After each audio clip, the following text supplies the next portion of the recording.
It would be lovely if you can just give a brief introduction of what uh, uh, is experimental philosophy and how you kind of uh, convey it, and how is your type of, doing it, and so on. Oh, yeah, this is a wonderful question. So, experimental philosophy is a relatively new movement in philosophy. It started maybe around 20 years ago or so, at around the turn of the century. And it's a movement that really brings together ideas from philosophy with ideas from psychology.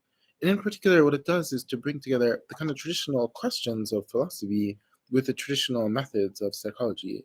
So, within philosophy, there's this very long-standing approach that you see all the way back to, for example, Plato, where one considers a hypothetical case and then thinking about this hypothetical case, ask certain questions about it. Does it seem that this is an example of justice? Is this an example of knowledge? Is this an example of causation? And so forth. And what experimental philosophy does is to explore those questions using all of the methods that we see in empirical psychology. So instead of simply saying, consider this case, here we would surely say that this is an example of knowledge. We instead would get a sample of participants where we can actually use statistical analyses. And then we would say, of all these participants, what percentage said it was knowledge? And if we systematically vary certain parameters of the case, can we change or not change the degree to which people do think it's knowledge, and so forth? So experimental philosophy is roughly a movement that uses this kind of very traditional approach in philosophy, but applies to it the kind of methodologies that are so familiar from philosophy, from psychology, or from the cognitive sciences. Mm-hmm. Yeah, lovely, and thank you. And I think it's very interesting for people that are maybe not familiar that these new fields that are coming in philosophy and psychology. So, um, maybe they can even contact yourself, and that's what's so awesome about these type of conferences. So, Josh, let's go to your presentation. Attributions of consciousness of the body will be all eyes and ears for you, and after your presentation, we'll have the Q&A. So, yeah, you can start. Fantastic. So in my field of cognitive science, there's sort of a norm that people don't have to wait until the end of the presentation to ask questions. Instead, it's very common for there to be questions just during the presentation. So if it's okay with you, I was thinking maybe I would stop at certain points in the presentation, and then people could just ask questions right then. Sure, we can do that. Our norm is that we'll put the question at the end, but Is it okay? if there anywhere you want to, if there's anywhere you want to put a pause, or if anybody Absolutely. has a question, yeah. So, پروفسور نوب Okay, میگن که اگر سوالی در حین ارائه دارین میتونید بپرسین. So yeah, it's okay. We don't have wonderful. a And strict. people should not hold their questions till the end. Instead, I'm going to stop at certain points, and then I just really love to hear from you then. Okay, with that, I'm going to begin. Whatever you're comfortable with, Josh. Thank you. Okay, so I'm going to be talking today about ordinary attributions of consciousness. So the way that ordinary folks think about which things have consciousness and which things don't. So to give a sense of kind of what topic I'm thinking of, so consider, say, an ordinary human being. People might think that this human being has consciousness, that this human being has a capacity to have conscious mental states. And now suppose you're thinking about, for example, a toaster. Then you might think the exact opposite. You might think, surely this toaster doesn't have consciousness. The toaster doesn't have the capacity to have any kind of conscious states. But then there might be other kinds of cases that are a little bit more complex. So suppose you're thinking, for example, about a highly intelligent robot. You might wonder, does this thing have consciousness or does it not? Or suppose you're thinking about a group agent, like, say, a corporation. You might wonder, does a group agent have consciousness or does it not? And these might be really difficult questions. And in this talk, I'm going to be exploring some research about these questions. So what do people think has consciousness, and what do people think doesn't have consciousness? So this is a question that's been explored in a real surge of research over the past few decades. And this surge of research really unites people from two different disciplines. So on one hand, there's a very traditional kind of literature on this topic coming out of philosophy. So people in philosophy are interested in the question, which things really do have consciousness? And then some people have thought, maybe we can explore this question, the question about which things really do have consciousness and which things don't, by getting some information about which things intuitively seem to have consciousness, what things people have the intuition to have consciousness. Then we might think, using that knowledge about people's ordinary intuitions, we can get some understanding about these fundamental philosophical questions regarding the nature of consciousness. So all the way back in, say, the 1970s, there was all this research exploring this idea of looking at intuitions of consciousness as a way of exploring the true nature of consciousness. And people are continuing that kind of problem to this day. There's also research on this topic separately within the field of psychology. And here the approach is quite different. People are just interested in itself in the question, how do people ordinarily think about consciousness?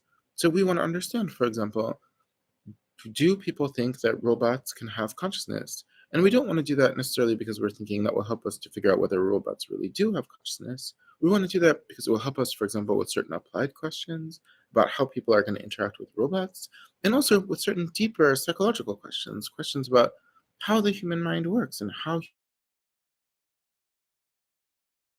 human beings think about consciousness.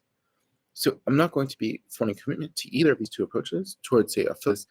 Thinking about how people ordinarily think about consciousness will help us understand what this really is, or toward a more psychological approach that says thinking about how people think about consciousness is just important in and of itself. Independent of which of those is the right way of understanding this, I just want to get the right answer. So how is it that people ordinarily think about consciousness? So consider these different kinds of entities. We just want to know, how do people determine which of these entities have consciousness and which of these entities don't have consciousness? And what is people's ordinary way of sort of understanding this notion? That's going to be the topic of today's talk. So first of all, I want to introduce a kind of core distinction, the core hypothesis here that my co-author Jesse Prince and I introduced in a paper from a number of years ago. And this core hypothesis is that people ordinarily distinguish between two very different kinds of psychological states. So on one hand, what we'll call intentional states, and on the other hand, what we'll call phenomenal states. And the hypothesis guiding our research is that people are implicitly drawing a distinction between these two states. So even though these are kind of technical terms, ordinary folks are already in some implicit way distinguishing these two kinds of states. And that's the hypothesis we're going to be arguing for. So to get a sense of what I mean, maybe it's helpful to just introduce some simple examples. So examples of intentional states would be something like believing that it will rain tomorrow, hoping that some sports team will win the next game, knowing that 2 + 2 is equal to 4. And examples of what we're calling phenomenal states would be things like feeling pain, experiencing joy, having that kind of distinctive experience of a salty taste within your mouth, or vividly imagining a purple sphere. Any of these things would be phenomenal states. So what's the difference between these two kinds of states? What's the difference between intentional states and phenomenal states?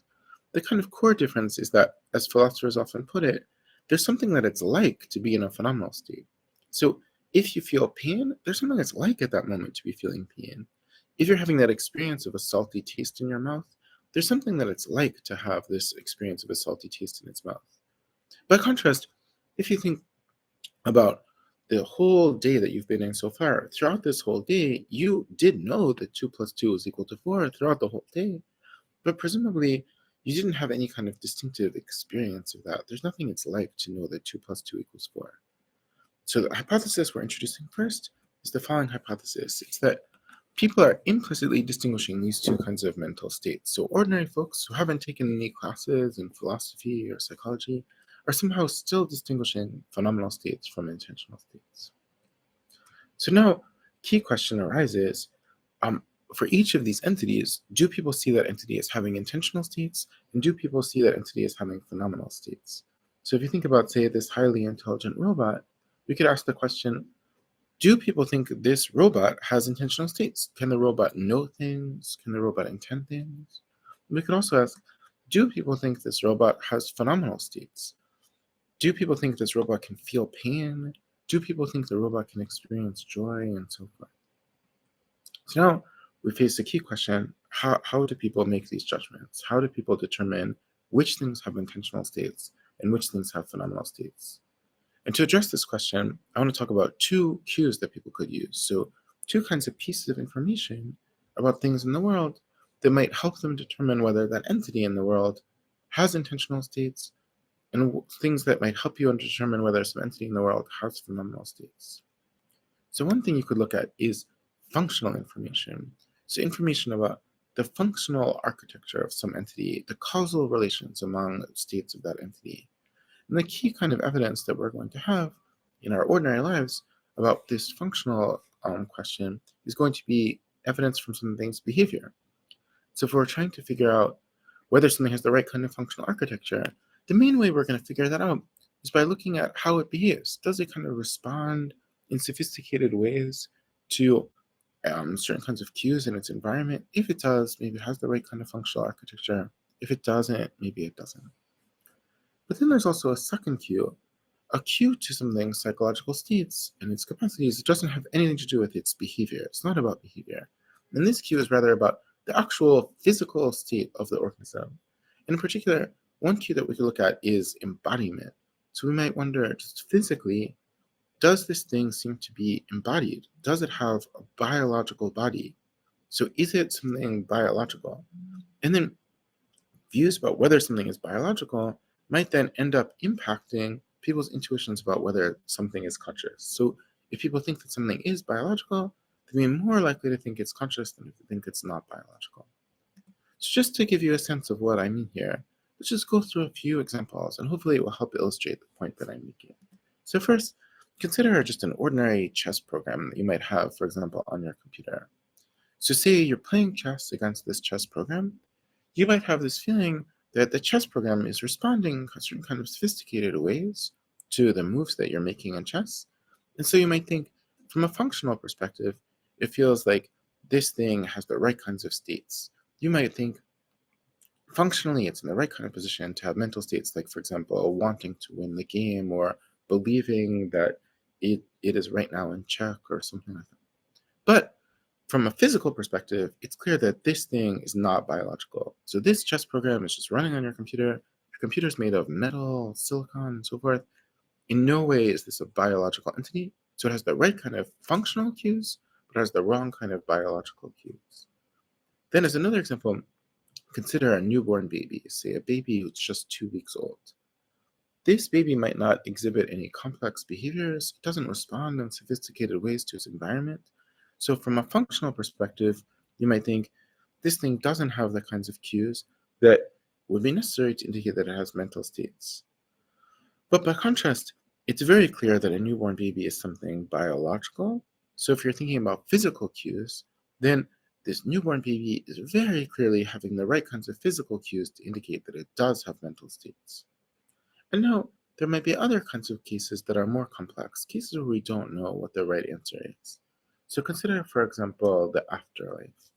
So many of us believe that after we're dead, there's still going to be a life beyond our death. For example, we're going to live in heaven. So if you believe this, then a question arises, in this afterlife, will you in some sense be a biological being? So in the afterlife, will you have arms and legs and a head and a torso? Are you going to be some other type of being entirely? And depending on what you believe about this, then you might have different views about whether this life after death will have the relevant kind of biological cues. If you think that after death, you're still going to have arms and legs and a torso and a head and so forth, then you might think after death, you have this right kind of biological cues. And if you think after death, you're going to be some completely different type of being, then you might think you don't have the right biological cues. So with all that in the background, we can now introduce the kind of core hypothesis that I'm going to be defending throughout the whole remainder of this talk. So suppose there are 2 different kinds of mental states. There are intentional states and phenomenal states. And now we've suggested there are 2 different kinds of cues to the presence of mental states. There are functional cues and biological cues. What I want to be suggesting now is that functional cues especially impact the attribution of intentional states, and that biological cues especially impact the attribution of phenomenal states. So to see what I mean, maybe it's helpful to just go through a few examples, and that will help us give a sense of what I'm talking about. Suppose there's some entity in front of you, and you're just trying to figure out, is this entity, this thing in front of me, capable of knowledge? One cue you might look at is functional cues. You might look, Does this thing exhibit the right kinds of behaviors? The kinds of behaviors that might make you think something has knowledge. Another kind of cue you might look at is physical cues or biological cues. Is this thing embodied? Does this thing have a biological body? What the hypothesis I've been suggesting seems to suggest is that functional cues should be extremely relevant in thinking about whether something has knowledge, and embodiment cues should be much less relevant. We're going to care a whole lot about functional stuff and very little about embodiment stuff when it comes to thinking which things have knowledge and which things don't. Then by contrast, suppose we're thinking about some entity in front of us and we're thinking, is this entity, this thing in front of us, capable of feeling joy? Then according to the theory I've just been suggesting, it seems like we should care a whole lot about functional cues. We could care about functional cues, like what behaviors it performs, or we could care about embodiment cues, like does it have a biological body? And according to the theory I've been proposing, it seems like there should be an asymmetry now in the opposite direction. People should care a whole lot about embodiment. They should care a whole lot about whether this thing has a biological body. They should care much less about functional cues, like whether this thing produces the right kinds of behaviors. So we'll see whether that's right, but that's at least what the hypothesis is going to be proposing. So in this talk, I'm going to be talking about evidence in favor of this hypothesis. I'm going to be talking about three main lines of evidence. So the first line of evidence is people's intuitions about robots. Second line of evidence is people's intuitions about group agents, like say a corporation. And then the third line of evidence is people's intuitions about cases in which someone's embodiment has been made especially salient. For example, when someone's on the beach and they're just wearing a swimsuit or nothing else. So just to give you a preview, all three pieces of evidence, at least on the surface, certainly seem to support this hypothesis that I've just offered. But other researchers have argued that if you look more in the details, maybe there are objections that you could raise to this hypothesis. And I certainly respect that. Maybe it will turn out that the hypothesis isn't true. It's really important to look at these objections.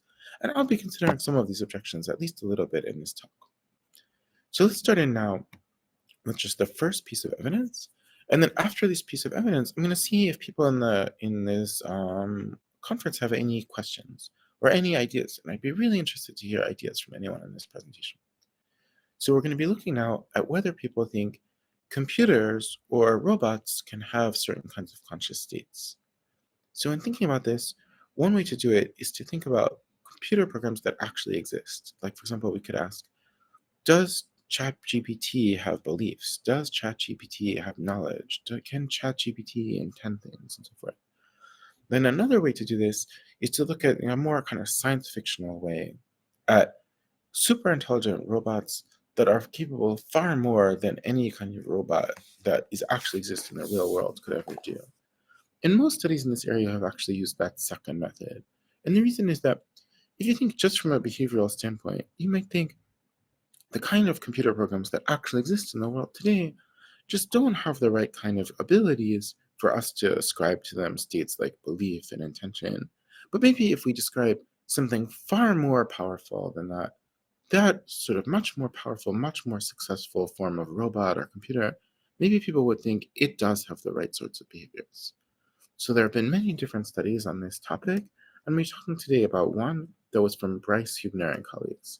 And this study sort of explored the question, if we distinguish between intentional states, like things like knowledge and intentions, and phenomenal states, things like pains and joys, do people think a robot has each of those kind of states?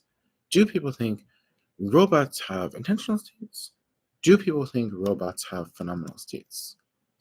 In the study by Hubner et al., participants were randomly assigned to get one of two entities. So one entity was just an ordinary human being, and the other entity was a robot that behaves in every single respect just like an ordinary human being.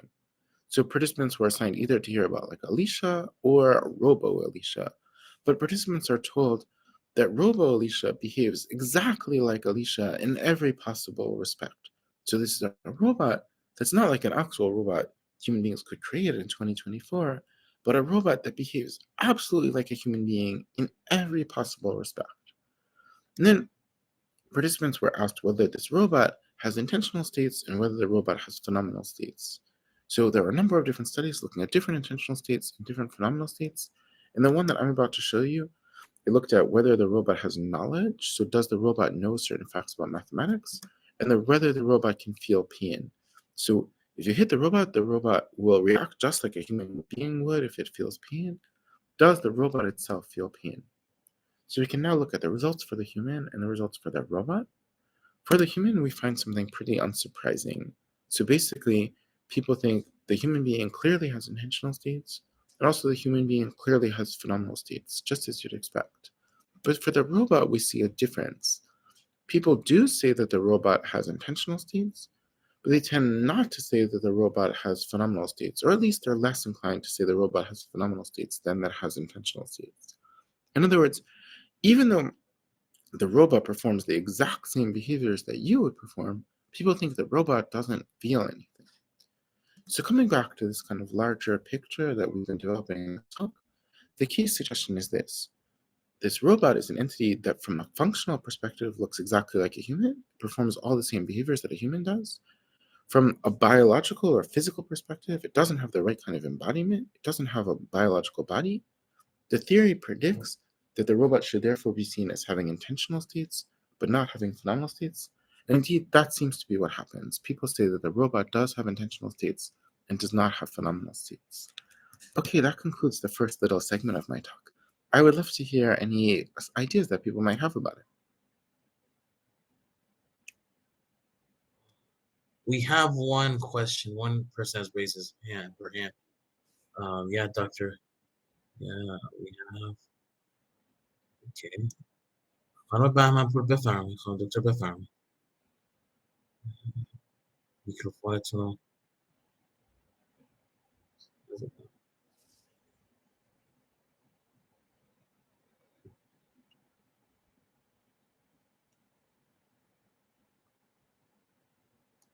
خانم بهمن پور بفرمایید.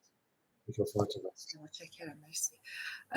Thank you so much. It's been very clear, and you've described it all very, very well. Thank you. I just have one question about, like, when, for example, you show your sample, a picture of robot and a description. Is that all you show them to be able to get their response of whether it is intentional or phenomenal? Oh, that's a really great question. So first of all, I should clarify this first study that we're talking about, it's not my study. It's a study from Hubner and colleagues. So what happened in this study is that participants would be told, for example, on the condition where it's a robot, imagine this robot, and now imagine the robot behaves in every single way exactly like a human being would behave. So there's no difference between how this robot behaves and how a human being would behave. And now suppose when you do something, for example, to attack the robot, it behaves exactly like a human being would if the human being were in pain. And then participants were asked, when the robot is doing this, it's doing exactly what a human being would do in that situation. Is the robot actually in pain? And then similarly, in the other case, you would be told, if you ask this robot a question about mathematics, it does exactly the same things that a human being would do if you asked a human being a question about math. Does the robot actually know this fact, say that 2 + 2 = 4? And then in each condition, participants are rating their answers on a scale from 1 to 7. Do they completely agree that it has the state, or do they completely disagree? Does that help to answer the question? If it doesn't, I see, yes, because I have a follow-up question. Because when you play chess, for example, with a computer, and when the computer makes a move that causes you to lose or something, you project a kind of anger onto the computer. You feel that, okay, the computer is taking revenge or something. So that's kind of a prediction of a phenomenal state in a robotic thing. Or there is this chatbot called Pi. I'm not sure if you worked with it.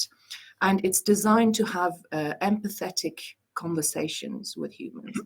And it's very difficult for you to consider them as a robot, because the way the chatbot talks to you, it's like they exactly understand what you mean, and they empathize with you, and you just want to keep talking to them. And so you kind of predict a a phenomenal state, phenomenal existence, a phenomenal consciousness to them. You attribute phenomenal consciousness to the robot, in a sense, in my own experience. So I'm thinking if the level of experiment, what level of complexity it is, it's been carried out in, it's going to have different results in respect of whether the sample considers it to be intentional or phenomenal. Wait, that's a great point. So the thing you're saying is exactly what our theory is about. And if the thing that you're saying is true, that would provide really strong evidence against the theory. So I just want to say what this theory predicts, and then it's just an empirical question whether the prediction is true. So suppose you're playing chess against a human being, or you're playing chess against a computer program. What the theory predicts is that people would think, if they're playing chess against a human being, that the human being might think, for example, that they can take your queen in 2 moves. So they believe they can take the queen in 2 moves. And they might also think that if the human being does take your queen, the human being is feeling happy. By contrast, when you're playing against a chess program, people should, if the theory is right, they should also think the chess program knows that it can take your queen in 2 moves, but they should less think the chess program is feeling happy when it does take your queen. Mm-hmm. If that's not true, if people do think that the chess program feels happy, then, and they think it, just as much as they think that the chess program knows that it can take your queen in 2 moves, then that would be evidence against our theory. It would be evidence that what we're saying isn't true. Mm-hmm. I see. Okay, well, thank you. I'm really enjoying your talk.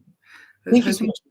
I really want to emphasize the thing you're saying really could be true, and it's just a great question. So if you imagine, say, a human therapist versus an AI therapist, our theory would predict that people think the AI therapist isn't really feeling anything in the way that a human therapist is. But if people don't think that, if they think the AI therapist is somehow running on computer chips, but it really does feel something, it really feels your pain, then if that result was obtained, that would be evidence that our theory is not true. Mm-hmm. I see. I actually tried therapy with Pi, this chatbot, once, and I asked it to be my therapist and I be the patient. Continually remind myself that this is a machine. It's not a therapist. And it was really interesting. So I think you're so thing is really interesting. One thing is that you could just forget that it's a machine. That we're saying what wouldn't happen is that you remember it's a machine. You remember that it's made out of metal in some sense, but you think that this metal thing actually is feeling something. And if that happens, then that would be evidence that what we're saying is not true. Mm-hmm. I see. Wait, this is really helpful. Is there another question? Or no, thank you very much. Thank you. Thank you. Oh, sorry. I mean, even from someone else, or should I go to the next little section? We have another question in the chat box. I'll read it for you. You can read it yourself, but I'll read it for you. Professor Legenhausen has asked, are there differences about fictional robots? The fictional characters might be considered conscious more easily than a real robot. Well, absolutely. And you could imagine 2 different reasons why that would be true. So one reason, the reason that this study was really designed to explore, is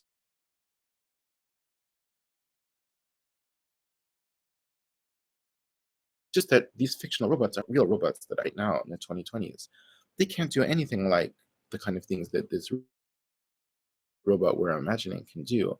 And so, of course, people would be more likely to say the fictional one is conscious. So that's what the point of it is, the hope of doing these studies.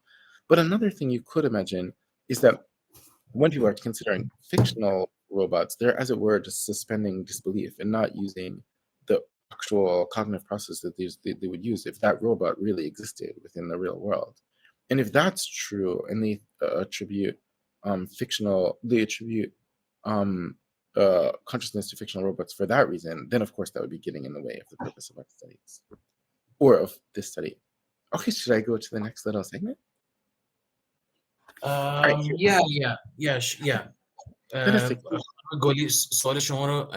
We have another question, but should we answer that, or should we go? No, I thought yeah, go for it. Okay, I'll give her the microphone. I think she's a she. خانم گلی میکروفونتون وصل. Hey, Professor, can you hear me clear? Yeah. صدای منو داری؟ Yeah, that's Okay. good. Thank you for your presentation. It was really informative for me. I'm not quite sure that I get the relationship between intentional and phenomenal states. I mean, for example, if I have some feeling like I'm feeling pain right now, and it can change itself into, for example, intentional state, like it's a belief right now, and it can change itself into something else. And I was wondering if I can join and combine all the possible situation which can turn to the pain, and I can just coding all these possible situation into some intentional state and phenomenal state, intentional state, sorry. And how can I distinguish between these two categories? How can I distinguish if I can just combine all the situations, I mean, all the situation that causes pain or phenomenal states? Yeah, this is a difficult question. It might be that there are certain cases in which it's very hard to know whether something counts as an intentional state or as a phenomenal state. But just to consider the two examples you just gave, the believing that you're in pain would clearly be an intentional state, and feeling pain would clearly be a phenomenal state. So say you're in the state where you feel pain and you believe that you're in pain, then one of those would be a phenomenal state, feeling the pain, and one would be an intentional state, believing that you feel the pain. Of course, there might be other things that are much more complex, very difficult to understand, to figure out whether they're an intentional state or a phenomenal state. Okay, thank you, Professor. Thank you. Okay, I'm going to just shift into another room, and then we'll go to the next little segment. Yeah, Josh can. Okay. Okay, here I go. Oh. Sorry. I apologize. I just have to go to a different room. Okay. All right, so I'm going to turn now to the next little segment of this talk. And here we're going to be talking about another piece of evidence, and this is evidence from studies about group agents. So when I talk about a group agent, I mean an agent, something that does things, but that is composed or somehow constituted out of a whole group of different people. So as a very simple example would be a corporation, like you might think like Apple Corporation or Sony Corporation. So a corporation is constituted by a whole group of different people interacting with each other in complex ways that somehow create actions of the group as a whole, of the corporation as a whole. And there are many other examples, like you consider a government agency, like say the army or a police department or a tax agency, or you might think of a sports team, like say football team or a cricket team or a basketball team, or you might think of a band, like say a group of people who are working together to create music. All of these things are what we could consider group agents. Here, of course, I'm giving examples that come from the United States, but for wherever you're from, I'm sure you can think of group agents that are from that place.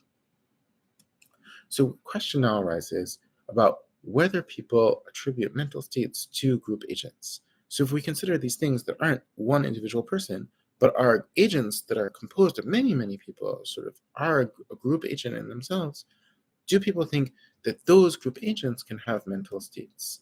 And if so, do people think that group agents can have intentional states? And do people think that group agents have phenomenal states? So before we get into the actual results, let's just say what the theory predicts. So this theory says that there's a difference between intentional states and phenomenal states, such that intentional states are based more on something's behavior, and phenomenal state attributions are based more on whether it actually has a physical or biological body. So if that theory is right, what should happen? Well, a corporation is something that can respond in really sophisticated ways to its environment and perform all sorts of helpful behaviors. So people should be willing to attribute to it intentional states. But a corporation is not something that's embodied. Like if you think about a giant corporation, it's not something that has like a head and arms and legs and so forth. It's something that's made up of separate departments, maybe in different nations, corresponding with each other through memos and emails and so forth. So then corporations should be seen as having intentional states, but not phenomenal states. And in a study with my co-author, Jesse Prince, we looked at whether that's true. So we asked people whether it sounded normal or whether it sounded weird it sounded natural or sounded weird to attribute all sorts of different intentional states to a corporation. Does it sound natural or does it sound weird to say, Acme Corp believes that its profit margin will soon increase, or Acme Corp intends to release a new product this January, or Acme Corp wants to change its corporate image? And then we did the same with a whole bunch of different phenomenal states. So we asked, does it sound right, or does it sound natural, or does it sound weird to say, Acme Corp is now experiencing great joy, or Acme Corp is getting depressed, or Acme Corp is feeling excruciating pain? And if we now look across all of these different mental states, the intentional ones and the phenomenal ones, what we find is the following. People think that it's right to say that the corporation has all of these different intentional states, but it's wrong to say the corporation has all of these different phenomenal states. Or at least that people are thinking it's more right to attribute to the corporation intentional states than it is to attribute to the corporation phenomenal states. So this seems to be providing at least some further evidence in favor of our same core hypothesis. So this hypothesis, again, is that there's something about intentional states such that attributions of intentional states are driven by something's behavior, and there's something about phenomenal states such that attributions of phenomenal states tend to be driven by this other cue, by embodiment, by having an actual biological body. Let's turn now to a third source of evidence. So this third source of evidence asks, what if we can move things in the opposite direction of having something be seen even more embodied than you or I are ordinarily seen? So of course, we can't do that by making something somehow more have a body than you or I have. We can do it in a different way, which is just by increasing the salience of the body, making people more think of someone in terms of their body. And the question is, if we do that, if we make people more think of someone as embodied, will people then more think of that person as having phenomenal states? So one way of doing this is to increase the salience of the body by just depicting someone in a picture in a way that shows more of their body. So instead of showing someone in clothes like the ones I have now, if you consider someone, say, just wearing a bathing suit and nothing else, as we might on the beach, then their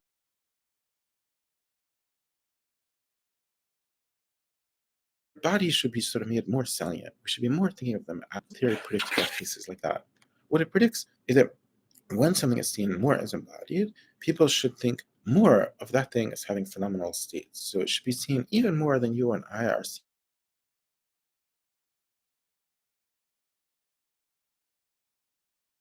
as being capable. So to figure out whether this is right, I teamed up with psychologist Kurt Gray and a number of other colleagues, and we ran a study in which participants were randomly assigned to one of three conditions. The low body, so in the low body salience condition, participants are seeing pictures of people who just kind of look like this.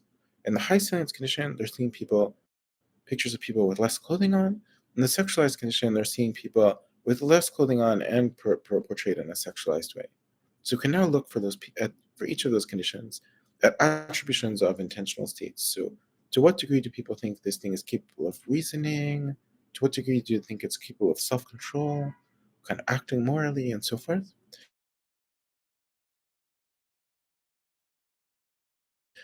This gradual decrease in the attribution of intentional states.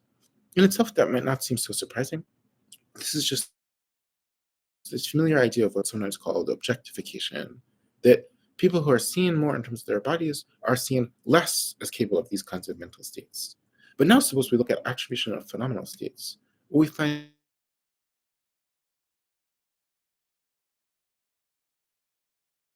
are ever more salient, we see ever more attributions of phenomenal states. So this, again, is providing evidence for this special link between embodiment cues and attributions of phenomenal states. So it seems like seeing someone in terms of their body makes you more inclined to see them as having phenomenal states than if you didn't see them in terms of their body. So let's now just sum up all of this evidence. We looked at evidence from judgments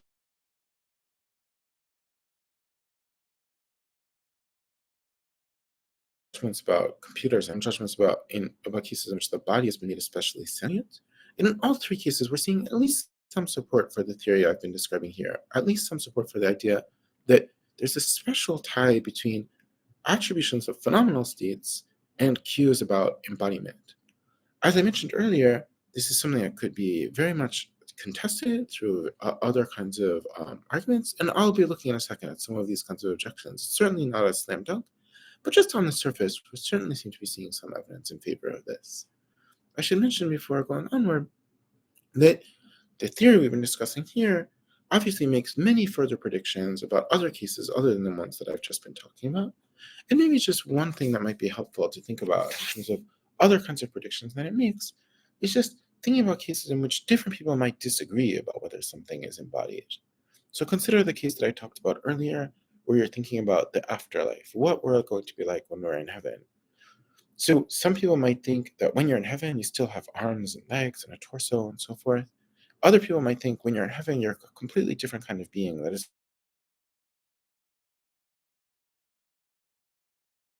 if people think in some sense you still have this sort of body after you're dead, should more think you have phenomenal states after you're dead than those people who think you don't have a body after you're dead. Or consider judgments about God. So people in certain religions might see God very much as embodied. For example, maybe Hindus think of the gods very much as having bodies and have these pictures, have a picture of gods as having very particular kinds of bodies. And then maybe people from other kinds of religions see God in a different way, so don't see God as embodied. What the theory predicts is that the more you see God as embodied, the more you think of God as kind of having a body, having arms and legs and a head and so forth, the more you should think of God as having phenomenal states, that God can feel upset, feel happy, and so forth. And the more you see God as disembodied, then at least relatively speaking, the less you should see God as having those kinds of states. Neither of these predictions have been tested yet, but it would be really interesting to test them in further work, and that kind of information will provide further evidence about whether this theory is correct. Okay, that concludes my second little segment of this talk, and I'd be really interested to hear any questions you might have about either aspect of it.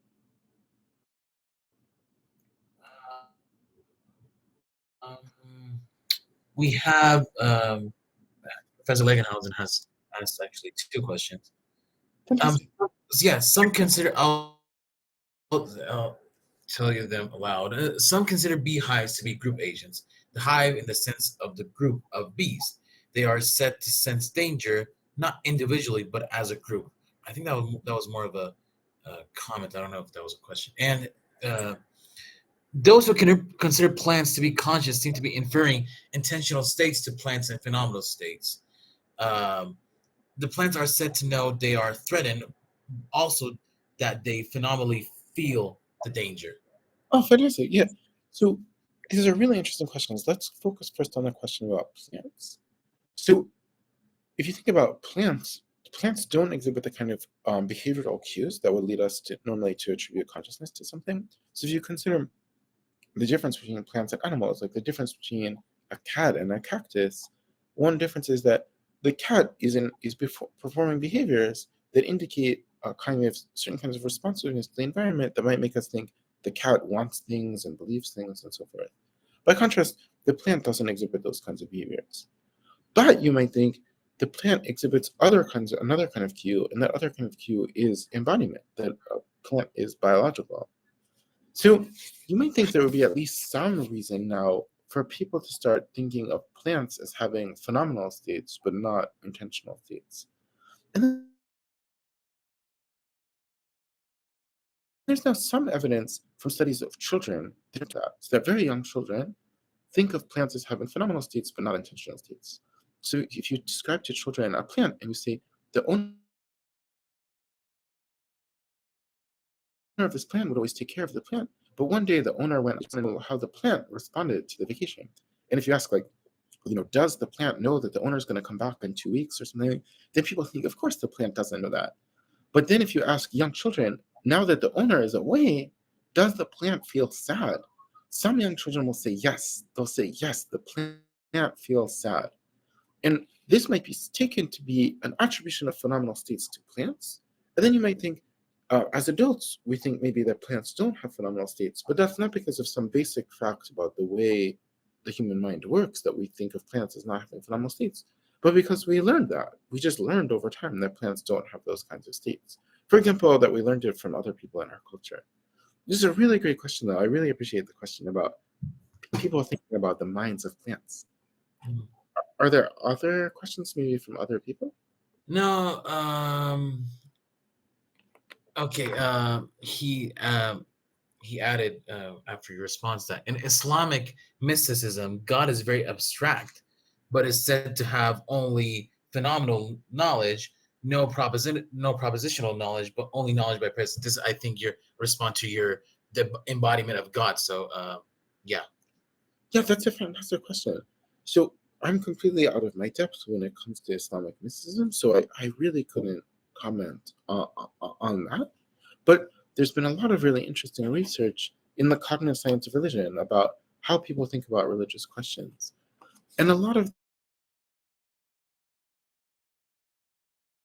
this research distinguishes between people ordinarily think about some certain notion and another way of thinking that people call theologically correct, kind of like politically correct. So suppose that you're just an ordinary Muslim and you've been educated through religious education, take classes about theology in the way that probably many Muslims throughout the world have. Then you might think there are two different things going on in your mind. One is just kind of your ordinary intuitions about the nature of God, and then the other is the information that you've gotten explicitly through religious education. I know you're reading things about this, taking tests and classes, but discussing to distinguish those two things. If people are asked, okay, you've taken a lot of class, God has propositional knowledge. Like, does God know that? Maybe someone would say, no, God doesn't know that 7 plus 5 is 12 because they've been taught that that's not the kind of state God can have. But despite this, at least what the hypothesis would say, the hypothesis that we've been developing in this research, is that just intuitively people would think of God as knowing that 7 plus 5 is 12. So there have been a whole bunch of approaches that people have taken to kind of trying to test this and these kinds of intuitions in a way that goes past people's beliefs about what they think they're supposed to say, what's really the right answer. I don't know what would happen, and these are what the theory would predict, that people would tend to think of God as having knowledge, like knowledge of truths of mathematics. And if they don't, then they would still kind of, if they say that they don't, they would still kind of feel at an intuitive level. And I don't know, it's a good question. Should I go on, or is there another? Yeah. Go on, Josh. Okay, thank you. Okay, so far I've been suggesting the sort of basic outlines of how this kind of research works, that there's a whole bunch of evidence from all different kinds of sources that people think of embodiment as being especially a cue to the presence of phenomenal states. But then I emphasize that even though on the surface it definitely looks that way, there's been a lot of debate within the existing literature about whether this is right. And all this debate hinges on the details. Like, if we really look closely at what's going on in each of these 3 cases I just talked about, each of these sources of evidence, does it really provide evidence for this theory?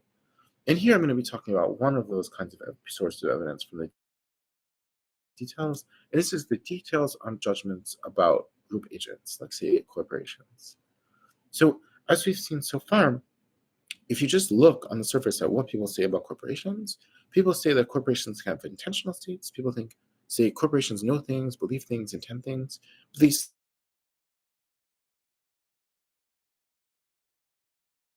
tend not to say that corporations have phenomenal states. They don't say joy, corporations can feel happy, corporations can feel depressed, or anything like that. So why is that? The suggestion I was offering is that it's because people think that corporations aren't embodied. But other researchers arguing against us have said that that's not right. Maybe it's not this idea that corporations are seen as not embodied and therefore as having intentional states but not phenomenal states. Maybe it's something else. So a number of different researchers have offered different objections, but by far the most prominent objection is this one that basically says this. It says, in some cases, we seem to be attributing a mental state to a group agent, but we're not really saying that the group agent has the mental state. Rather, we're saying that the people in the group have the mental state. So when we say that a corporation believes something, we're not really saying that the corporation itself believes anything. We're saying that the individual human beings within the corporation believe something. This has been offered in all sorts of different ways. They're spelled out in different respects. But I think the most sophisticated formulation of this objection is one from Mark Phelan and colleagues. and they argue against us as follows. They say,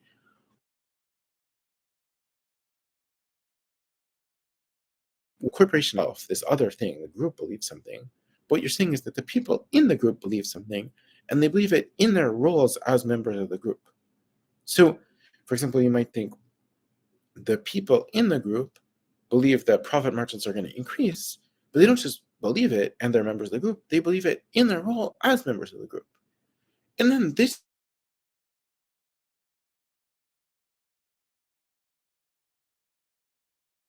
you might think can help you understand why these things, but it can't. That the chief financial officer of the corporation could believe profit margins are going to increase and believe that in her role as the chief financial officer. But the chief financial officer could feel happy, but she can't have the feeling of happiness in her role as the chief financial officer. And that's why this other thing isn't possible. It's not possible that the group agent itself can feel happy. So I think it's a really good objection, and it kind of illustrates the really detailed way in which people have looked at some of these questions. But now I want to talk about the response to this objection that we provided in subsequent work. So this is a reply that we developed in work with Anna Jenkins and Rebecca Sachs. And the reply is basically this, that there are cases in which people do say that people are talking about a certain kind of mental state, and they say that no member of the group has that mental state. There's not a single person in the group who has that mental state, but it's still true that the group agent itself has this mental state. So you could say no individual person in the group has this state, but the group agent itself has this mental state. But if that's true, it can't be that what we're saying when we say the group has this state, it's just saying that the individual people in the group have this state. So I want to give two different examples that we used in our research, and I hope maybe you'll feel the intuition. So one example is this. Participants were told, imagine a vast organization that has been commissioned to build a space shuttle. Some members of the organization are charged of putting together the software, others are in charge of building the exterior, still others are in charge of the fuel and so forth, but there's no single person who works on every aspect of the project. The organization ends up doing an excellent job, and the space shuttle launch goes exactly as planned. And then participants who are given this case were asked two different questions. Does any member of the organization know how to build a space shuttle? And does the organization know how to build a space shuttle? So in this case, participants given the first question tend to say no. They say no one in the organization knows how to build a space shuttle. But participants given the second question tend to say yes. They tend to say the organization does know how to build a space shuttle. So this at least seems to suggest that what's going on in this case is that people are thinking the organization itself has a mental state, knowing how to build a space shuttle, but that mental state isn't a matter of the individual people in the organization having that mental state. It's a matter of something about the organization itself, something about, for example, how the different people are arranged together, organized together in such a way that they can do things that no individual person could do by themselves.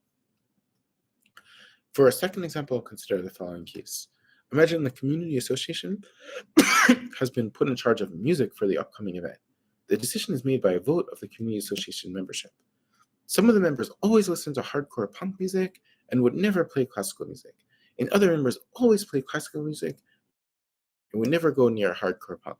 So in the end, the community association arrives at a compromise. It releases an official decision that the only music played at the event will be classic rock music. So then participants in this, given this vignette, were asked two questions. Do you agree that were they asked, do any of the members of the community association prefer the idea of playing classic rock to the idea of playing every other type of music?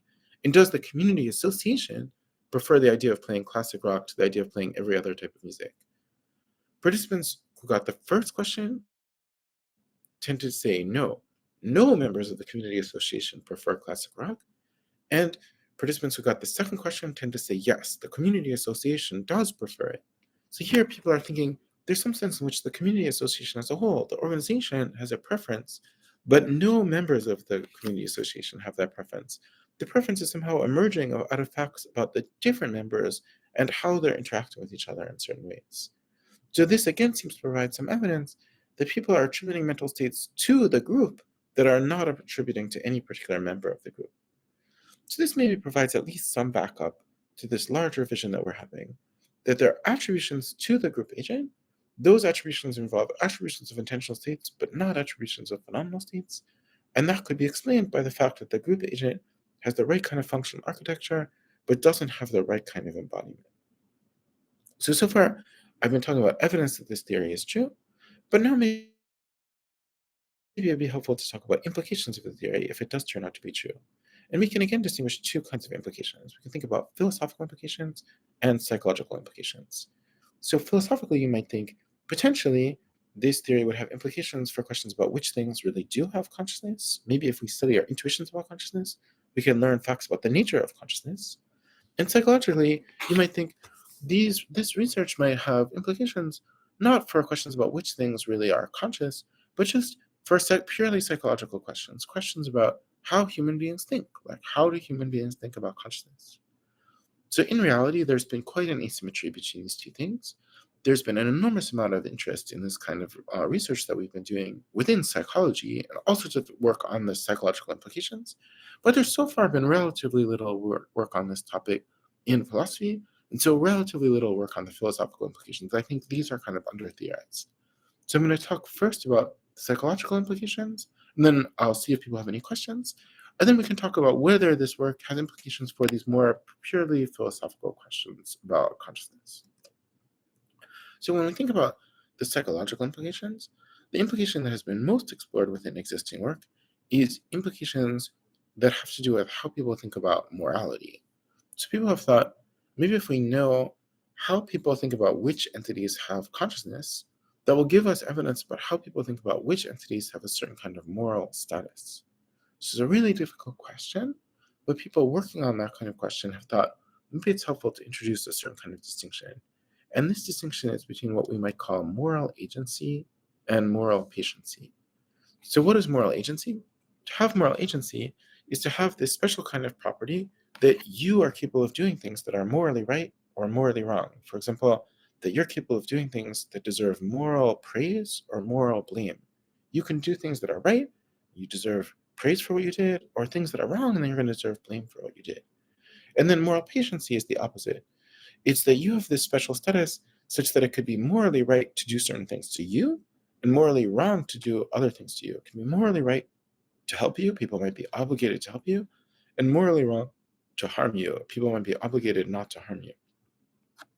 So the question now arises, what is it that makes people certain entities be seen as having moral agency? And what makes people see certain entities as having moral patiency? And one natural hypothesis that some evidence seems to suggest is right is that having intentional states makes you be seen as having more moral agency, and having phenomenal states makes you be seen as having more moral patiency. In other words, if you're trying to figure out whether someone is the kind of entity that can be blamed or praised for the things that it does, it'd be relevant whether that entity has knowledge, intentions, beliefs, and so forth. If you're trying to figure out whether something's the kind of entity such that it's morally wrong to hurt that entity and morally right to help it, then you'd wonder whether this entity is the kind of entity that can feel pain, feel happy, and so forth. So if the theory I've been providing so far is correct, it seems to suggest something really important when you combine it with this idea. So suppose there's an impact of embodiment cues on attributions of phenomenal states but not intentional states, then what you should see is that being embodied is going to be especially relevant to moral patiency, but less relevant to moral agency. And we can ask now whether that's right. So over a whole bunch of different studies on these entities we've been talking about so far, there does seem to be some evidence that it's on the right track. So if you look, for example, at people's judgments about robots, people seem to think that maybe robots can do morally bad things, but that it's not really morally bad to do something to a robot. It's not really bad to harm a robot. It's not really good to help a robot, except if that has side effects that say help a human being. Similarly, if you're looking at a corporation, people seem to think that corporations can be blamed for the things they do. You could think a corporation just did something that's morally wrong, but corporations are not the kinds of things that you could be blameworthy for doing something to. So if all the human beings are fine, but the corporation itself has been harmed, then people think that nothing really bad has happened. If you think, for example, about a newborn baby, newborn babies don't engage in very sophisticated forms of behavior. And so as a result, we think that newborn babies aren't the kind of things that can be blameworthy or praiseworthy for anything that they do. But people think that you are very blameworthy or very praiseworthy depending on if you harm or help a newborn baby. So thinking about all this, we're getting at least some evidence for this hypothesis that I've been suggesting. that embodiment is especially relevant to moral patiency, to whether you're the kind of thing that it's morally right to help and morally wrong to harm, and much less relevant to moral agency, to questions about whether you're the sort of thing that can deserve moral praise or moral blame for the things that you do. So that concludes the second last section of my talk. And then I just wanted to see if people had any questions about it. Josh, I think you're close to the end of your presentation. Oh yeah, but I yeah, apologize, but given that we've had so many yeah, we have one question only. I think we can pull that at the end, and we'll put and then we'll go through the through your philosophical implications and catch it after that. Okay, fine. Okay, so I'm going to talk now about implications that you might think that this has for questions in philosophy. So one really important question in the study of consciousness is the debate between a view that you might call functionalism and the view that physical realizers matter. So the functional view says it doesn't matter what something's like physically. Like if you think about the fact that I happen to be made out of flesh and blood and neurons and so forth, that's not really important. What's important is just something purely functional. If you replaced all of my neurons with computer chips that did the same things that my neurons did, then it would just be from the perspective of whether I had consciousness, exactly the same. The opposite view is the view that physical realizers matter. So this is the view that there's something important about what I'm like physically in terms of whether I have consciousness, whether I'm sort of made of something biological like neurons, or whether I'm made of something, say, made out of metal, like made out of silicon chips. So within existing philosophical work, some people have thought functionalism is right, and some people have thought the physical realizer view is right. And what this research I've been talking about suggests is that people's intuitions are clearly on the second side. People think physical realizers matter. That's the ordinary intuition. So a question now arises, does the fact that people's ordinary intuitions favor the physical realizer view, suggest anything about what's really the right answer to this philosophical question? So I don't know whether it does. And now I'm just going to suggest 3 possible answers that you could give. So one answer you could give is that the fact that people have the intuition that physical realizers matter provides evidence for the view that physical realizers really do matter. So for example, you could think, if you're trying to understand what this mental state concept is, like the concept of feeling pain, the concept of feeling joy, you might think it's somehow defined by our ordinary views about it. What it is to feel joy what joy is that this kind of state such that most of our ordinary theories about it are true. Or you might think it's at least a feasible presumption that if people have the intuition that physical realizers matter, that could turn out to be false. But just other things being equal, we should prefer the view that's intuitive over the view that's counterintuitive. So the view that physical realizers don't matter would have the sort of burden of proof on it. It'd have to overcome the sort of intuitive evidence that physical realizers do matter.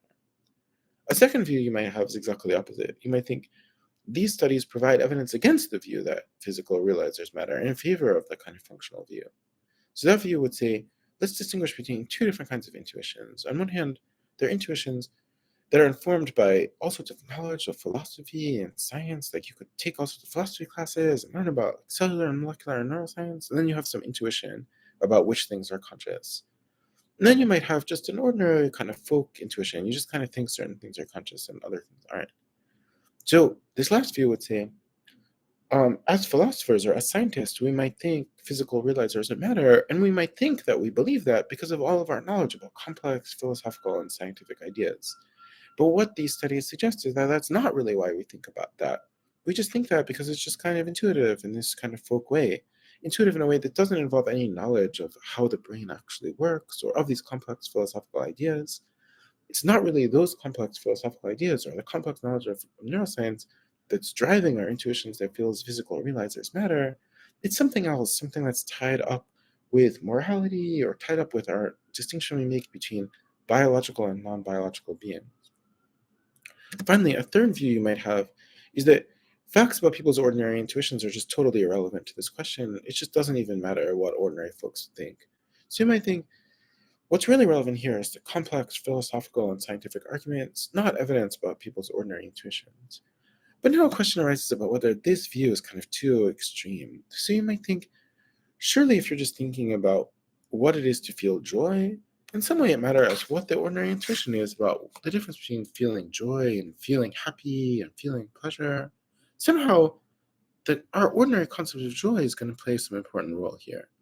So now suppose you learn that the ordinary concept of feeling joy involves something about having an actual biological body being embodied.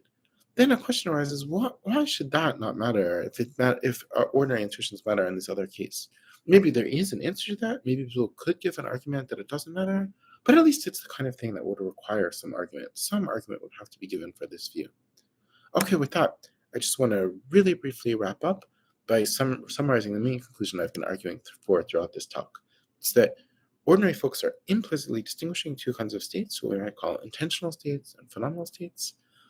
People's intuitions about intentional states are kind of driven by functional cues, like cues about how something behaves.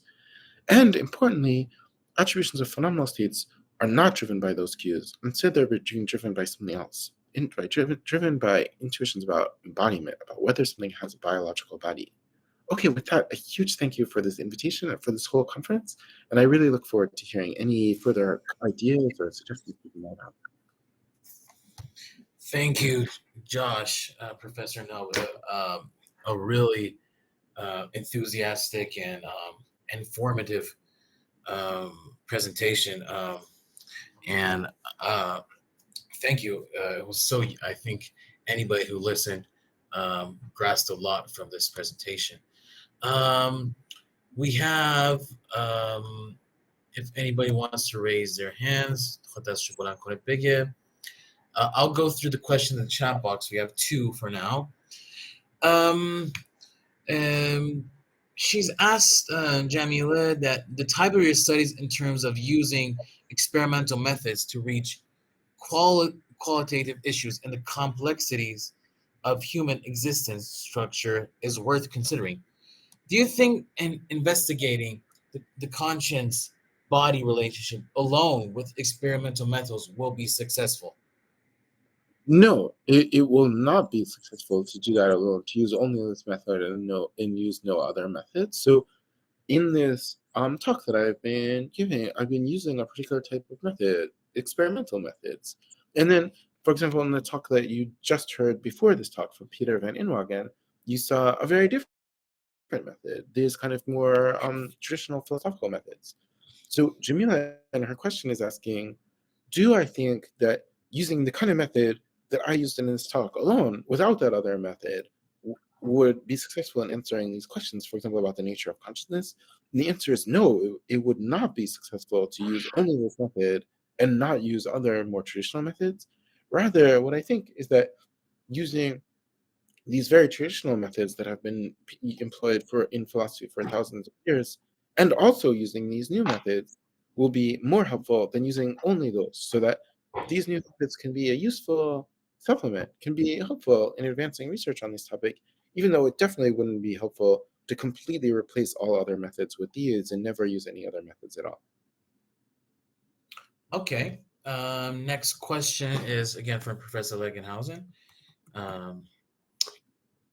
Okay, this is a relatively long one, but I'll skim through it.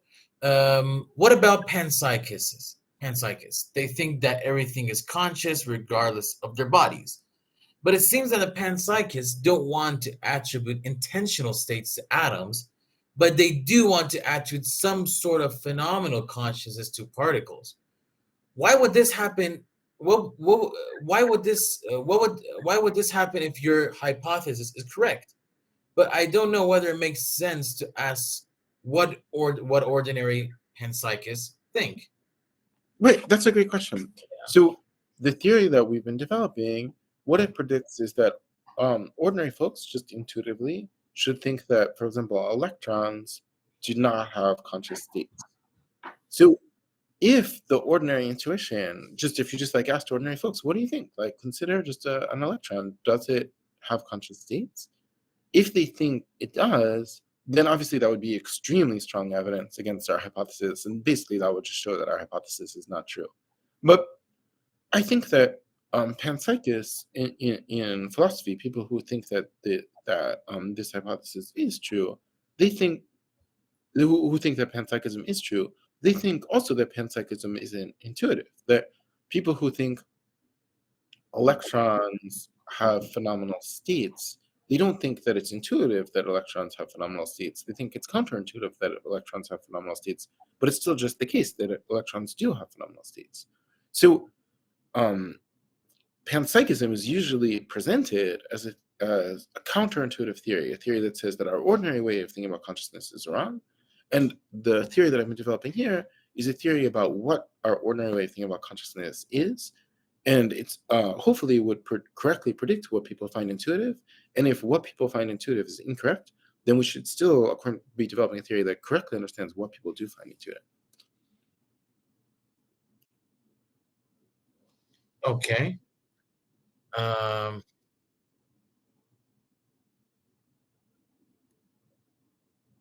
Okay, someone raised her hand, yeah.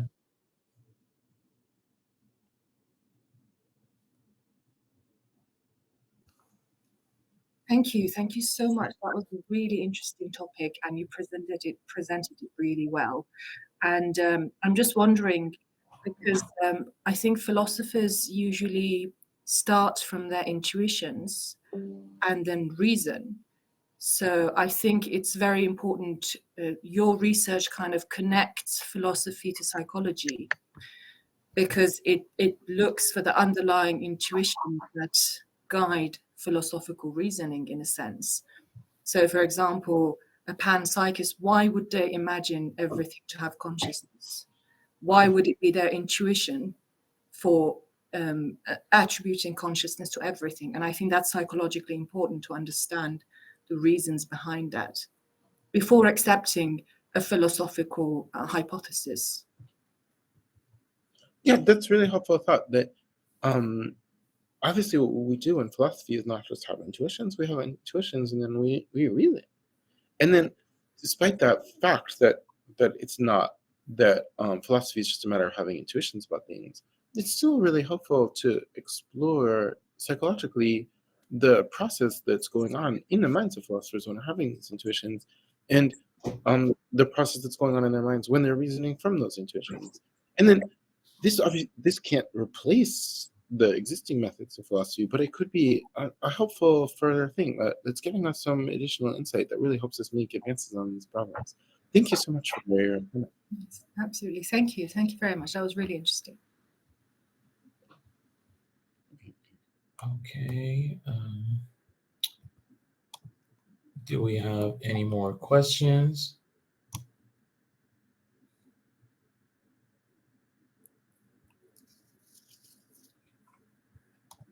Mm-hmm. Yeah.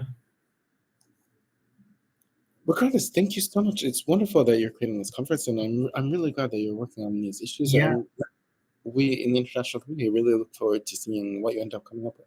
Yeah, interesting is that, you mentioned Ned Block at the end of your presentation. We have Ned Block next to close out our conference. So, Fantastic. yeah. So, thank you so much, Josh. I mean, yeah, it was a pleasure, and I learned a lot personally, and you were very interactive with the audience, so that kind of helps with kind of mood, and and you express it very enthusiastically, and just thank you for giving us your time, and we hope to have you more in these type of panels. Thank you so much. Okay, take care, Josh. And